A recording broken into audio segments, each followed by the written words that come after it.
The following is a special presentation of Tony Curry Radio. From hot dogs to cool kitties, this is Darkside of the Pooch. Welcome back, flying by the seat of our pants here on Darkside of the Pooch, brought to you by Sasquatch Toys and Comics down there in Citation Lane in beautiful Homewood, Alabama. Of course, Seth has just started that business back in October. He also owns Ed's Pet World, in business for 50 years, exotic pets. And of course, if you're looking for toys or comics, check out Sasquatch Toys and Comics. They do fantastic stuff. We love them very much, and they're a proud sponsor of Darkside of the Pooch. He is Dr. Rab Stewart. He's on the left-hand side of the screen. If you're watching us here on our YouTube channel, of course, wherever you listen on TKR, we're on 5 days a week, and wherever you get your favorite podcast. And as you can see on my lower right, I have my daughter who is off school today. She has been a sweetie pie, and she's written a bunch of questions for Dr. Rab, and I told her she was allowed to ask one question, because I think we'll be here for a couple of hours if she was going to follow through. First of all, Dr. Rab, how are you, my partner? You doing okay? I remember when that little girl was not even breathing oxygen Yes. yet. She is now 11 years old. So I'm going to hand her the headphones and let her take over the podcast for a minute so she can ask you a question. Is it okay? Oh, yeah. All right, here you go. Get on there. Hi. Oh, my gosh. Look, it's the second generation Curry on the radio.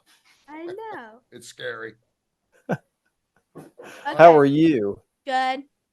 I have an interesting question. I can't wait. Can animals be autistic? And if they can, have you had to deal with one before? I don't know about autism, but there are definitely dogs and cats that have very different temperaments and behaviors than others. So maybe one day we'll know if it's something that would be the equivalent of autism. But there's definitely dogs that have like separation anxiety, so they're very fearful when their owners leave. There are dogs that are fearful of loud noises, or fearful of other people or dogs. There are dogs that have very short attention spans, like mine. He can't stay focused on anything ever. So I don't know if it could be considered autism. I don't know if we will ever know that, but there are definitely dogs that have different behavioral personalities. You want to ask another question? Go ahead. Yes. How many cats and dogs have you brought to life? Wow. How many have I brought back to life from the jaws of death? Or how many has he delivered? How many has he delivered or brought back from life? Brought back from life. Brought back from life, all right. I have probably, this is very, this is a low number because fortunately we don't have a whole lot of problems. But, pets that are dying that we don't expect to die and don't want to die, we can usually bring them back. And that number is probably 6 or 8 in almost 15 years of practice. So, but fortunately, the number of those that try to die really isn't that much higher than that. I can only think of literally one case in my entire career that we did not expect to die, and we couldn't bring it back. And that dog ended up we sent it off to have a pathologist do what's called a necropsy. So it's not an autopsy. An autopsy is getting way too technical, but an autopsy is when someone, like a human, does an autopsy on another human. But a necropsy is when a species does a postmortem exam on a different species. That's called a necropsy. So a human is doing a postmortem exam on a dog. So anyway, we had a necropsy done, and that dog had a brain disorder, but had no symptoms of it yet because it hadn't had the brain disorder long enough. So that dog died, and we had no clue that it had the disease that it had. So fortunately, the necropsy told us why the dog died, and we couldn't bring it back. Oh. Okay, you want to ask one more? Yeah. Go ahead. Are dogs or cats smart enough to count? Oh, now that's a good question because if you have looked, a video went viral yesterday where evidently there's a dog out there. If you pull up dog doing math problem, it can do math. They're asking it like 6 + 7 and it's counting out 13. It's pretty amazing stuff. So can dogs and cats count? I think you can teach a pet how to count. I've never taught any of my own pets how to count, but I think you could. I think you could do that. And even if maybe they couldn't count, they can fool you enough to make you think that they can. You know what I'm How does, saying? Like how does that work? you, well, if you ask it the same problem over and over again, Well, yeah. that's not really counting. That's just memorizing the problem. You know. So I think you could definitely do that. But it sounds Okay. like that. She We taught Rainer how to roll over today. So much like methodical doing the same thing over and over and over again, you could probably get him to count if you want to. Probably could. I All right, think now, so. good job. I get out of here. Okay. Great job. Thank you, Lila Jane. Stay back. It's nice to know I've got someone to cover for me if I can't ever do the show. I don't know, man. You might want to just like go ahead and just let her do the whole thing. I know, right? I'm going to ask several other questions that she asked. What is the name of a good doggy hair dye?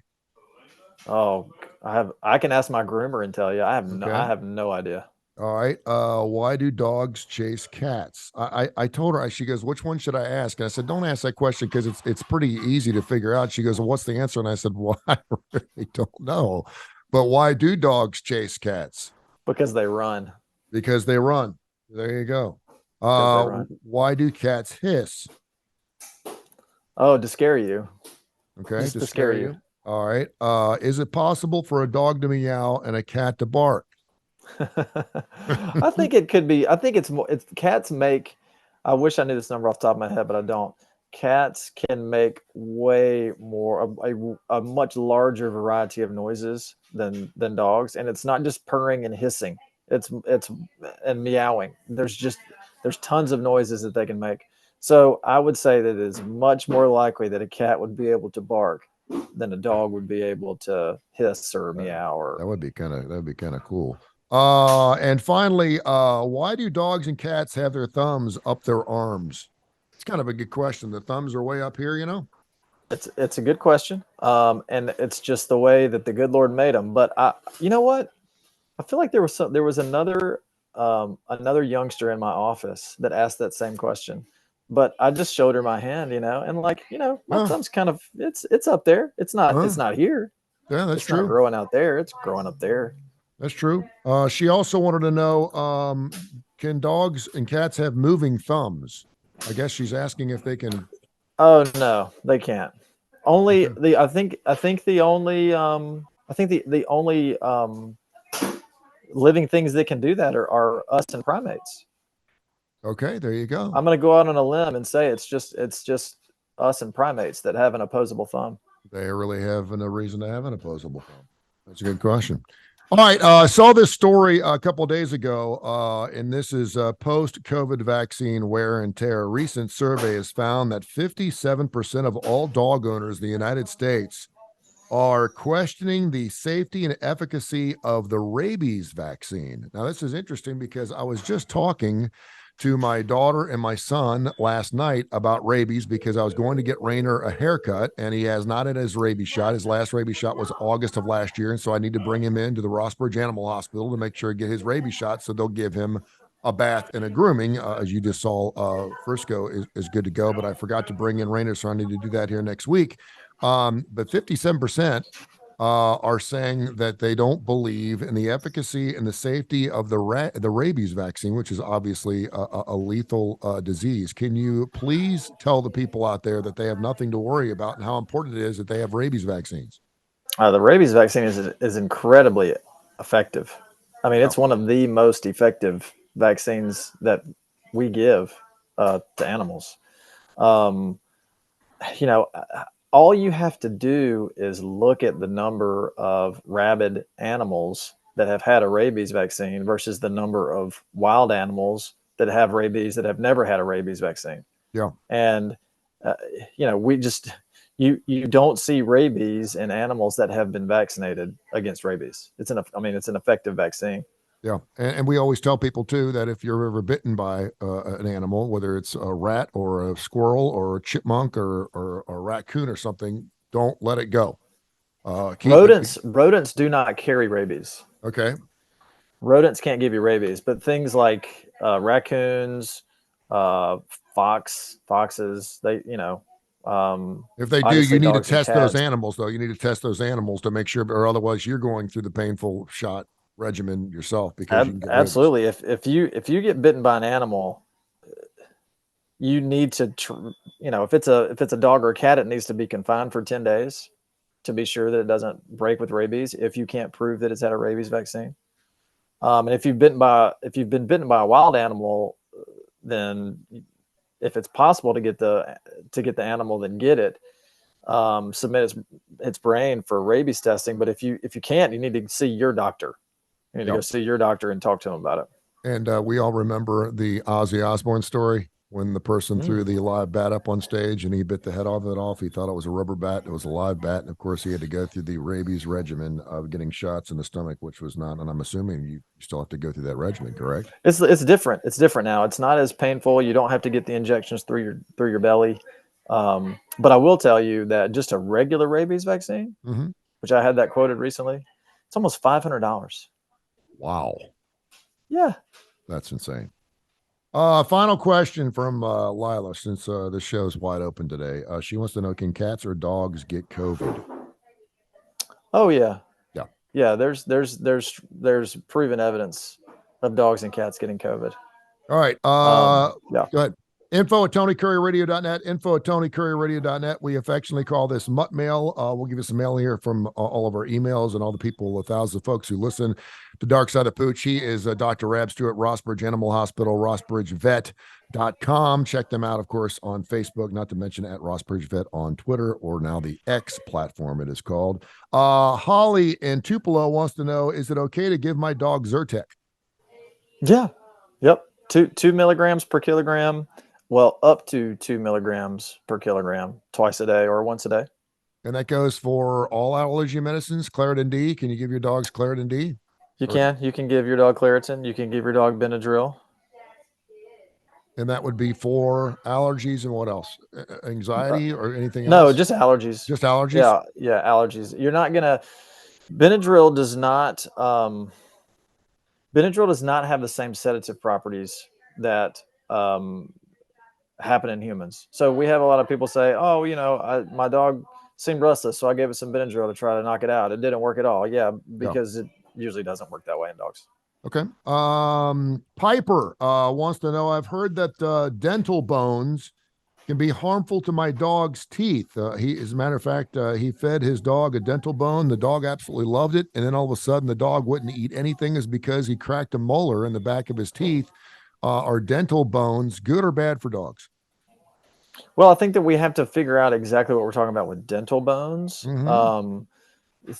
Things that are like, for example, anyone out there that wants to have a really good dental treat or a dental water additive or a diet specifically for oral hygiene needs to go to vohc.org, and that is tons of foods and treats and water additives that are tested by third-party veterinarians, and they are proven to help cut down on tartar, prevent plaque by 15% or greater.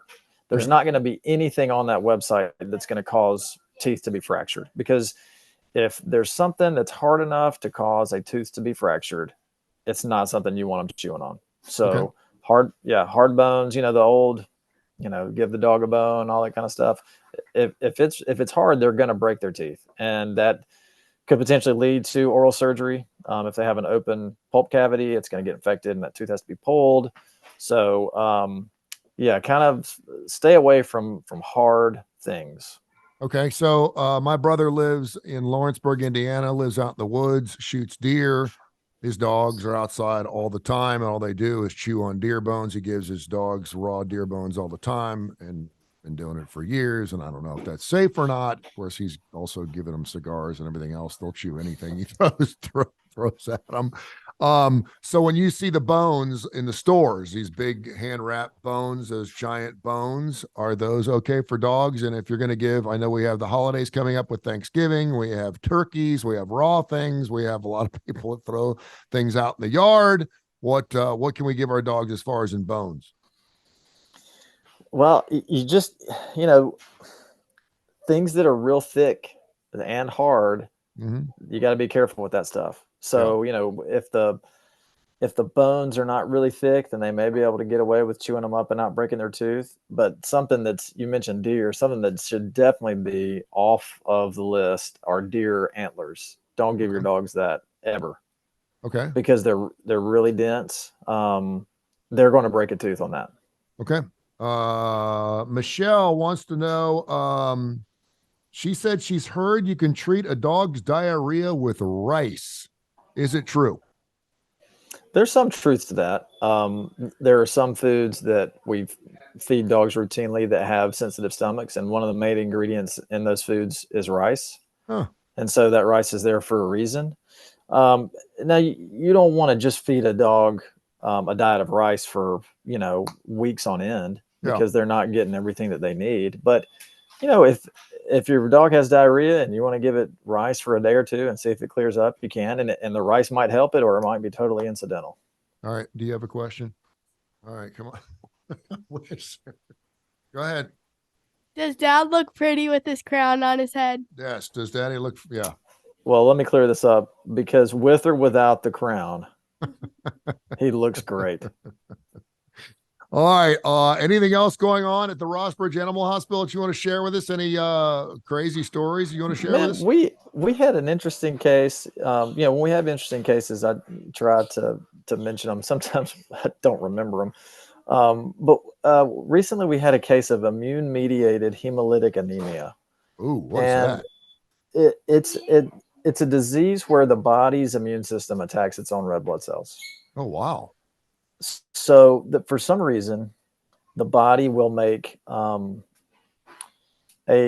basically an antibody, and it will get attached to a red blood cell, and the immune system will then destroy it. And we really don't, in a lot of cases, we don't really understand why it happens. And it'll just happen out of the blue. The dog will be, and cats can get it too, but they'll be very weak. They can have high fevers. On their blood panel, their red blood cell count's really low. Their hematocrit's really low. They can also have elevations in their white blood cell count. That's just part of the syndrome. And they'll also be very pale. Their mucous membranes and their skin color will be very pale. And it's because they don't have a lot of blood cells, because they're all being destroyed.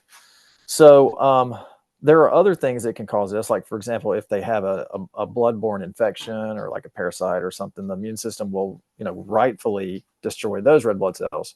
But in this case, it's the body attaching something to that red blood cell that is not foreign, and the immune system just destroys it. So if you can catch it quickly, then you can just begin treatment with some immunosuppressive drugs. If you don't catch it quickly, then they may have to have a blood transfusion as well as the immunosuppressive drugs. Usually the treatment it's several months. Usually start out pretty strong with immunosuppressive drugs. And then over the course of, maybe 6 or 8 months, you can eventually either wean them totally off or maybe wean them down so they're not taking them as often. So it's an interesting disease. That's great. And I'm assuming your patient was okay? Yeah, so far so good. Okay, good. Coming in for a recheck tomorrow. So we've run some tests that have kind of confirmed what the disease is, because there are some tests you have to run to confirm it. You can have your suspicions just by the physical exam and the routine blood work.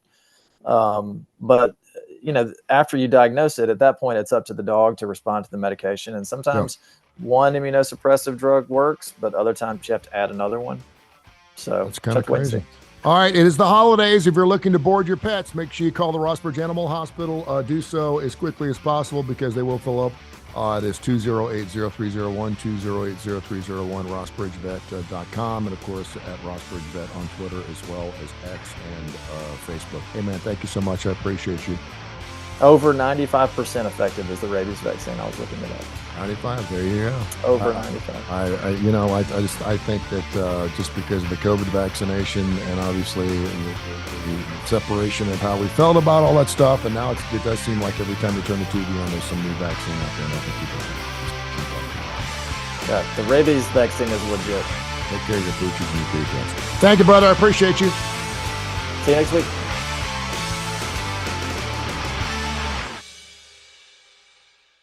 This has been a special presentation of Tony Curry Radio.